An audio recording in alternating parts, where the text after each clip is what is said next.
దేవుడు సిలువలో పలికిన 7 మాటల్లో 3 మాటలు మరి బిడ్డలైన వారిని ఏర్పరచుకుని దేవుడు మాట్లాడే 4వ మాట, నాకు ఇచ్చిన దేవుడికి అర్హత లేని నన్ను, ఆయన ఏంటి తెలుసుకోలేని నన్ను ఇక్కడ నిలవబెట్టి నా చేత ఈ 4వ మాట పలికిస్తున్న దేవాది దేవునికి వందనాలండి. నా దేవా నా దేవా నన్ను ఎందుకు చెయ్యి విడిచితివి అని దేవుడు చెప్తున్నాను. మత్తయి సువార్త 27:47. ఇంచుమించు 3 గంటలప్పుడు యేసు ఏలీ ఏలీ లామా సబక్తాని అని దగ్గరగా కేకవేసిన. ఆ మాటకు నా దేవా నా దేవా నన్నెందుకు చెయ్యి విడిచితివి అని అర్థం. ప్రార్థన చేస్తున్నాను. మహోన్నతుడా, మహిమ కలిగిన రాజా, నీకే స్తుతులు స్తోత్రములు ప్రభువా. నాయన ఎన్నిక లేని నన్ను తండ్రి ఇక్కడ నిలవబెట్టుకుని ప్రభువా, ఈ సంవత్సరం ప్రభువా నాయన నాకు ఈ మాటనిచ్చిన నాయన నేను చెప్పాలని అనుకోలేదు ప్రభువా. నాయన అప్పటికప్పుడే నా హృదయంలో తండ్రి ఈ 4వ మాట నాయన మాట్లాడాలని తండ్రి నీకు ప్రేరేపణ కలిగించినందుకు నీకు స్తుతులు స్తోత్రములు తండ్రి. ఇగో ప్రభువా నేను మాట్లాడుచుండగా తండ్రి నీవే వచ్చి తండ్రి నాకు నాయన నీ మాటలను అందించి ప్రభువా చూపించి దయ చూపించమని తండ్రి వినిచిన బిడ్డలకందరికీ తండ్రి అర్థమయ్యే ధన్యతను చూపించమని నీకే మహిమ ఘనత ప్రభావం పొందుకోమని యేసువారి నామం నడుచున్నాను కర్మ తండ్రి. ఆమేన్. ఎంత గొప్ప గొప్ప పుట్టెనో దానితో రక్షణ అంతయును సమాప్తమాయేను. ఎంత గొప్ప గొప్ప పుట్టెను యేసునకు కల్వరి మెట్టను. సంతసముతో సిల్వ కొట్టగా సూర్యుడంధకారమాయేను.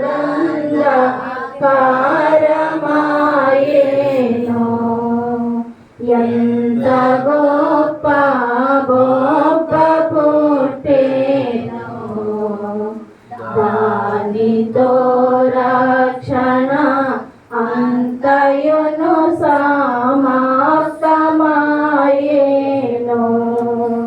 పావనుండగు ప్రభువు మనకై సిలువ మీద చావు నొందెడు సమయమందునా. దేవుడా నా దేవుడా నా నేల చేయి విడచితివి అని యారావముగా మొరపెట్టెను యెహోవాయను తన తండ్రితో. ఎంత గొప్ప గొప్ప పుట్టెనో దానితో రక్షణ అంతయును సమాప్తమాయేను. ఆమేన్. దేవునికే మహిమ కలుగును గాక, ఆయనకే కీర్తి కలుగును గాక, ఆయన మాత్రమే మహిమ నందును గాక. ఆమేన్. మరి దేవుడు సిలువలో పలికిన 4వ మాట, నా దేవా నా దేవా నన్నెందుకు చెయ్యి విడిచితివి అని చెప్పారండి. ఆయన మరి ఇంచుమించు 3 గంటలప్పుడు యేసు ఏలీ ఏలీ లామా సబక్తాని బిగ్గరగా కేకవేసింది. ఆ మాటలకు నా దేవా నన్నెందుకు చెయ్యి విడిచితివని. అప్పుడు ఎంతో వేదనతో మరి యేసు ప్రభు వారు ఉన్నారు. 3 గంటల సమయం దగ్గరికి వచ్చేస్తుంది.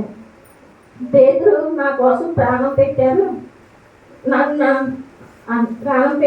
నన్ను బొంగారు, కానీ నేను బాధపడలేదు. కానీ శిష్యులు నన్ను వదిలి వెళ్ళినప్పుడు కూడా నేను బాధపడలేదు. ఇస్కరియోతు యోధ 30 రోకలకి అమ్మివేశారు, అప్పుడు కూడా నేను బాధపడలేదు. కొరడాలతో కొట్టారు, ఉమ్మి వేశారు, ముళ్ళ కిరీటం పెట్టారు, అప్పుడు కూడా నేను బాధపడలేదు. కానీ నా దేవుడు నా చెయ్యి విడిచిపెట్టాడని ఆయన ఎంతో వేదన పడ్డాడండి. కీర్తనలు 21:1 నా దేవా నీవు నన్నేల చేయి విడిచితివి, నన్ను రక్షింపక నా ఆర్తులని వినగా నీవేళ దూరముగా ఉన్నావు అని అన్నాడు. యేసు ప్రభు వారికి మరి ఆదాము అవ్వలు చేసినప్పుడు పాపం నుండి ఇప్పుడు మన అందరి పాపములు ఆయన మీదకి వచ్చేసేయండి. ఆయన మీదకి వచ్చినప్పుడు మరి మాట మాట్లాడారండి. మన అందరి పాపములను బట్టి ఆయన పాపిగా మారిపోయారు. అందుకే తన కుమారుని ఆయన తండ్రి మొహం చాటు చేసుకున్నారు. కనుక తండ్రి యొక్క సన్నిధి నుండి, సన్నిధి అంటే ప్రార్థన, మరి ఆయన 33.5 సంవత్సరములు జీవించారండి. 3.5 సంవత్సరాలు మన కొరకే, పరలోక రాజ్యం కొరకు, ఈ లోకము కొరకు కాదండి, పరలోక రాజ్యం కొరకు ఎంతో సువార్త చేశారండి. మరి పాస్టర్ గారు చెప్పారండి, ఆయన సువార్త చేసినప్పుడు విశ్రాంతి తీసుకోవడానికి మరి యెరూషలేము పక్కన చిన్న గృహము అండి, బేతనియ ఊరు. ఆ గృహము ఆయనకి విశ్రాంతి గృహంగా ఉందంటే అక్కడ సన్నిధి ఉంటుందండి. వారు ఇప్పుడు ప్రార్థన చేసుకునేవారు, దేవుణ్ణి ఆరాధించేవారు. అటువంటిది ఆయన అక్కడ విశ్రాంతి దొరుకుతుందని అక్కడికి వెళ్ళేవారండి. అలాగంత ప్రార్థన చేసేవాడిని, ఇంతలా ఉండేవాడిని అని ఆయన చెయ్యి విడిచారని ఆయన ఎంతో వేదనతో అండి ఆయన దేవుడు నా తండ్రే చెయ్యి విడిచారని మాట్లాడాడు. సిలువలో ఒకటవ మాట పలికారండి, అప్పుడు వేదనతో మాట్లాడలేదండి. రెండవ మాట వరకు వేదనతో మాట్లాడలేదు, చివరి మాట వరకు కూడా వేదన. కానీ 4వ మాటలో ఎంతో వేదన ఉంది. ఆయన చెయ్యి విడిచారంటే బాధే కదండి, మరి అంత వేదనలో ఉన్నారు.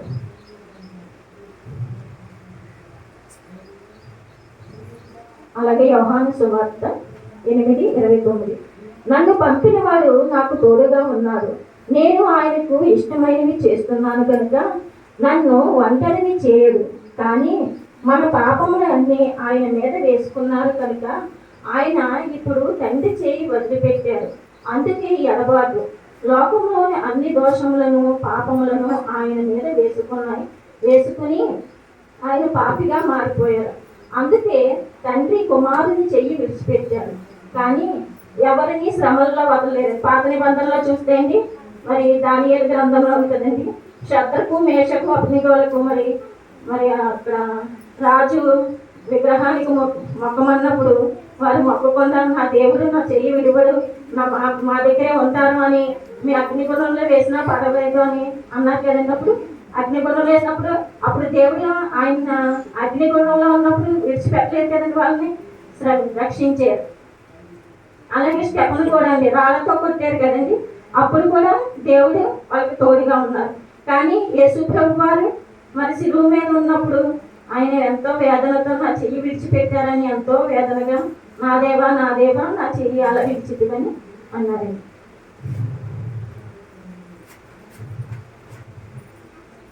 అందుకే 4వ మాట వేదనతో కూడిన వాక్కు అన్నారు. తండ్రి ఎంతో వేదనలో మాట్లాడిన మాట ఇది. ఆయన శరీరానుసారంగా వేదన చెందారు, ఆత్మానుసారంగా కూడా బాధపడ్డారు, మనోవేదనలు పడ్డారు. అందుకే ఈ మాట ఎంతో వేదనతో కూడిన మాట. ఆ మాటలో అప్పుడు కూడా ఒకటి మాటలో వీరిని క్షమించండి అన్నారు. ఆయన కోసం ఏమీ అడగలేదు, వీరిని క్షమించండి వీరిని అని అన్నారు, కానీ ఏమీ అడగలేదు. అప్పుడు శాస్త్రులు పరిచయులు ఉన్నప్పుడు వారిని క్షమించండి అన్నారు తప్ప ఆయన కోసం ప్రార్థన చేసుకోలేదు, యేసు ప్రభు వారి కోసం. మరి 3వ మాటలో కూడా తల్లి గురించే బాధ్యత వహించారండి, తల్లి గురించి. మరి ఈ మాట 4వ మాట నా దేవా నా చెయ్యి ఎందుకు విడిచిదు అని అన్నారు. ఆ వేదన, అంత వేదనలో కూడా మరి అలాగే ఈ లోకంలో కూడా మనం మరి మన పిల్లలు మన దగ్గర లేరనుకోండి ఎంత వేదన ఉంటుంది కదండి. అలాగే తండ్రి చెయ్యి యెహోవా దేవుడు విడిచిపెట్టినప్పుడు మరి యేసు ప్రభువుకి ఎంత వేదనగా ఉంటుందండి. మరి దేవుడి చిన్న మాట తెలియజేస్తారు. మా కలిగిన రాజ్యం మీకు స్తుతులు స్తోత్రములు తండ్రి. ఒక చిన్న మాటను మాట్లాడడానికి తండ్రి అవకాశం ఇచ్చిన దేవుడు మీకే వందనాలు స్తుతులు స్తోత్రాలు చెల్లించుకుంటూ మీకే మహిమ ఘనత ప్రభావం పొందుకున్నాం. యేసువారి నామం నడిపించున్నాను తండ్రి. దేవుడికి మహిమ కలుగును గాక. మరి నేను దేవుడిలోకి వచ్చిన తర్వాత మొదటి సంవత్సరంలో మరి మా పిల్లలు అయితే దగ్గర ఉన్నారండి. కానీ వాళ్ళు మాట్లాడుతుంటే నేను ఆయన కోసం మాట్లాడాలని నాకు అనిపించింది. కానీ రెండో సంవత్సరంలో మరి నాకు ఎందుకో మాకు ఇంట్లో కొన్ని సమస్యలు బట్టి మా మామయ్య గారు మరి అతను అలా ప్రవర్తించడం, బయటికి వెళ్ళిపోవడం, ఈ వేదంలో పడి కొంచెం ఆ లోకపరంగానే ఉండిపోయి రెండో సంవత్సరం మాట్లాడలేకపోయానండి. మరి సంవత్సరం అయితే మరి నేను మాట్లాడతానని కూడా అనుకోలేదండి. కానీ మరి పాస్టర్ గారు మరి 30 దినములు 20 వాక్యాలు పెట్టారండి 20 రోజులని. అప్పుడు ఒకరు మాట్లాడండి అని చెప్పారండి. నేను మాట్లాడగలనా లేదా అని. కానీ నాకు ఎందుకో భయం అండి. నాకు చాలా గుండెల్లో భయం వచ్చేస్తుంది. కానీ దేవుణ్ణి చూస్తే అలా మాట్లాడాలని భయం వచ్చినా పర్లేదని మరి మాట్లాడానండి. మరి మా ఆయన గారు మాట్లాడాలనుకుంటారని, కానీ ఆయనకి మాట్లాడాలంటే వచ్చేస్తుందండి. కానీ జ్ఞానం ఉందండి, మాట్లాడాలని ఉంటుంది. కానీ తన బలహీనతను బట్టి మాట్లాడలేకపోతున్నారండి. మరి నేను మాట్లాడించాను. దేవుడికి మహిమ కలుగును గాక. మాట్లాడుతూనే గొప్పతనం, అంటే నిలబడమే గొప్పతనం. ఒక మాట అంటే చాలు. అందుకని దేవుడికి తప్పక ఆవిడకి కాదు, దేవుడికి మహిమ కల అంటే నేను మాట్లాడడానికి ప్రేరేపించాడు దేవుడు. అది దానికి చెప్పాము. నిలబడమే దేవుడు ఇచ్చిన ధన్యత. నిలబడితే చాలు దేవుడు మనతో మాట్లాడించాడు. మరి 4వ మాట, నా దేవా నా దేవా నన్నేలా చేయి విడిచితివి అన్నారు దేవుడు. ఎందుకు చెయ్యి విడిచాడని దేవుడు అన్నారు అంటే, దేవుడు కదా, దేవుని చెయ్యి విడడం ఏంటి అని మనం అనుకోవచ్చు. అయితే గెత్సేమనే తోటలోనికి వచ్చి ప్రార్థన చేసేటప్పటికే ఏమన్నారు, ఆయన ఒక మాట మాట్లాడారు. మరణమైనంతమైనటువంటి దుఃఖము నాలో పొంగుచూ ఉన్నది. ఎందుకు? నేను మానవునిగా మారిపోతాను. లోకమంతటి మీద ఉన్న పాపాలని నేను భరించవలసి వస్తాను. ఇది అప్పటికప్పుడు వచ్చిన బాధ కాదు, అప్పటికప్పుడు వచ్చినటువంటి మాట కాదు. అనాదిలో ఈ భూమి పుట్టక మునిపే ఆయన రక్షణ సంకల్పంలో ఒక భాగము కాబట్టి, అయినా సరే మరి ఆ మాట కోసం ఎందుకు బాధపడినట్టు చూపించారు అంటే, ఒక మనిషి చేసే పాపమే ఎంత ఎంత ఎంత పర్వతమంత అయిందని మనం చెప్పుకుంటాం. మరి అలాంటి పాపము లోకమంతటి పాపాలు ఆయన మీదకి వచ్చేసినాయి. అలాగే ఆయన శిష్యులను సంపాదించుకోవడానికి ముందు కూడా ఆయన ప్రార్థన చేసుకున్నారు. ప్రతి విషయంలోనూ యేసువారు ప్రార్థనతోటే ప్రారంభించేవారు. అలాగే గెత్సేమనే తోటలోకి అప్పగించబడాలంటే, సిలువకి అప్పగించబడడానికి వెళ్ళి ముందు కూడా ప్రార్థన చేయమన్నారంటే, ఈ సిలువ యజ్ఞం అనేది చాలా భారభరితమైనది. అది ఆయనకే తెలుసు, శిష్యులకి తెలియదు, ఎవరికి తెలియదు. కాబట్టి ప్రార్థించమని కోరారు మానవునిగా. అన్న మాటకి పోకాన్ని చూపించింది ఏంటంటే, దేవునికి ఎడబాటు తక్కువ పోతాడు, చెయ్యి విడిచేసాడు. ఇంకా అప్పుడు వరకు ఆయనతో సమాధానం చేసిన ప్రభువారు ఆ ఎడబాటుని తట్టుకోలేక ఆ సహవాసాన్ని, ఈ గిన్నె నేను నా ఎదురు నుండి ఎందుకు తొలగించమన్నాడు ఆయన? మరణపు గిన్నె, విషము గిన్నె తెలుసు ఆయనకి. ఆయన మరణానికి వచ్చాయని చాలాసార్లు చెప్పారు. మరణానికి భయపడ మాట్లాడతారు కాదు. ఆ గిన్నెకు విషము గిన్నె పాపాలను చూసి అన్నారా? కాదు. తండ్రి సహవాసం కోల్పోతున్నాను, నా దేవా ఎలాగా దేవునితో సంబంధం విడిపోతున్నంత బాధ అదోదండి. కోపించి అందరికి రారు, ఎంత బాధపడుతుందో తెలుసు బయట. ఆ వ్యాధి ఎంత వ్యాధి ఉంటుంది సార్ అంటే అందరూ దేవుని నేను విచ్చేసానే మాస్టర్ గారి మీద కోపం చాలామంది పని సంఘాల్లో జరుగుతుంటాయి. ఆయన సహవాసం కోల్పోయాడు. పాపిగా ఉన్నప్పుడు దేవా అంటాడు, పరిశుద్ధుడిగా మారినప్పుడు తండ్రిగా అంటారు. మొదటి మాట తండ్రిగా సంబోధించలేదు, ఆలోచించండి. తండ్రి, చివరి మాట కూడా తండ్రి, నా ఆత్మను మీకు అప్పగిస్తున్నాను. మధ్యలో వచ్చింది దేవా దేవ. దేవా దేవ ఎవరంటారంటే మనిషి పాపిగా ఉన్నప్పుడు దేవా నన్ను రక్షించు, దేవా నన్ను కాపాడు.